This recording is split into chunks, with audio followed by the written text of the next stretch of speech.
Trabalhando aqui mais um temazinho, mais um fenômeno, né? Continuando o nosso estudo aqui de fenômenos ondulatórios, nós vamos trabalhar com a interferência para ondas unidimensionais, ou seja, ondas que se propagam em cordas. O que é interferência? Interferência ocorre quando duas ondas se cruzam, né? Nesse caso de cordas, só duas ondas, tá? E quando essas duas ondas se cruzam, né, que estavam lá se propagando na mesma corda, uma interfere na outra, e essa interferência pode ser construtiva ou destrutiva. Considere a seguinte situação: duas ondas A e B em concordância de fase. O que é concordância de fase? A onda A está para cima, a onda B para cima, ou a onda A está para baixo, a onda B está para baixo. Suponhamos que eu tenho uma pessoa que dá um pulso nessa corda e produz a onda A. Outra pessoa aqui segurando na outra extremidade dessa mesma corda dá um pulso e produz a onda B. Ou seja, ambas as ondas A e B estão se propagando em sentidos contrários. Se elas estão em sentidos contrários, vai chegar um momento que elas vão se encontrar.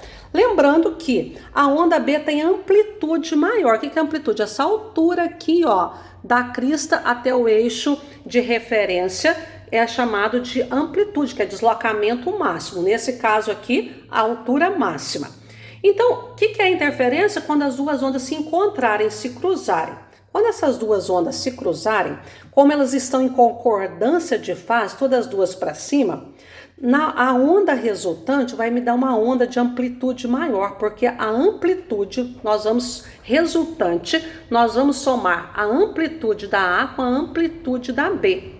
Então, na hora do encontro, a corda vai ficar desse jeitinho aqui, ó. Ela vai ficar mais alta, com amplitude maior. Se a amplitude aumentou, nós teremos uma interferência construtiva, tá? Uma interferência construtiva. Então, voltando, ondas em concordância de fase, todas duas no mesmo sentido. Interferência, essas duas ondas têm que se encontrar, então elas têm que ser geradas e produzidas para que propaguem em sentidos contrários. Uma pessoa dá um pulso aqui nessa corda, outra pessoa dá um pulso, uma pessoa dá um pulso para a direita, outra dá um pulso para a esquerda, produzindo ondas, podem ser de amplitudes iguais ou diferentes, isso não tem problema. Chega um momento que essas duas ondas se encontram e nesse encontro nós vamos ter uma interferência. Se elas estão em concordância de fase, a onda resultante, né, vai me dar uma amplitude resultante que corresponde à soma das amplitudes de cada onda. E nesse caso nós vamos ter uma onda de amplitude maior, interferência construtiva. Após o encontro, gente, essas ondas se separam e continuam a se propagar da mesma maneira que estavam antes do encontro.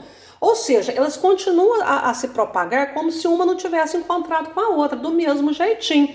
A onda B continua indo para a esquerda, a onda A para a direita, com as mesmas amplitudes, como se nada tivesse acontecido, tá certo? Agora, se nós colocarmos duas ondas, essas ondas A e B, se nós colocarmos essas ondas A e B em oposição de fase, considere as duas ondas agora, A e B, em oposição de fase. A onda A para cima, a onda B para baixo, né? E eu poderia colocar a B maior ou a A menor e vice-versa, tá? Ou com amplitudes iguais, que é o caso que eu vou colocar aqui. A onda A, uma pessoa segurou aqui, deu um pulso, produziu a onda A, que caminha para a direita. Uma pessoa segurou na mesma corda, deu um pulso, produziu a onda B, que se propaga para a esquerda com determinada velocidade. Chega um momento que essas ondas vão se cruzar. Aquela onda A estava para cima, a B está para baixo. Elas estão em sentidos opostos. Neste caso, vai prevalecer a maior. Se elas estão em sentidos opostos, nós vamos subtrair as amplitudes. Quem for maior, subtrai a menor. Se a onda A for maior, eu vou fazer a amplitude da A menos a amplitude da B. Se a B fosse maior, amplitude de B menos a amplitude de A. E nesse caso, né, a hora que as duas se encontrarem, nós não vamos ver isso aqui não. Nós vamos ver isso aqui, ó. A onda resultante com uma amplitude menor, porque uma parte disso aqui tirou, a de A tirou o B. Então nós temos uma onda resultante menor, né, porque elas estavam em sentidos opostos e com inversão de fase. Nesse caso, a onda resultante, a amplitude da onda resultante diminuiu. Então, nós temos uma interferência destrutiva. Interferência construtiva, quando a onda resultante fica maior. Interferência destrutiva, quando a amplitude da onda resultante fica menor. Tá certo? Então, lembrando que aqui eu só fiz um esquema, mas na hora do encontro, o que nós vamos ver é isso aqui. Mas tem um detalhe.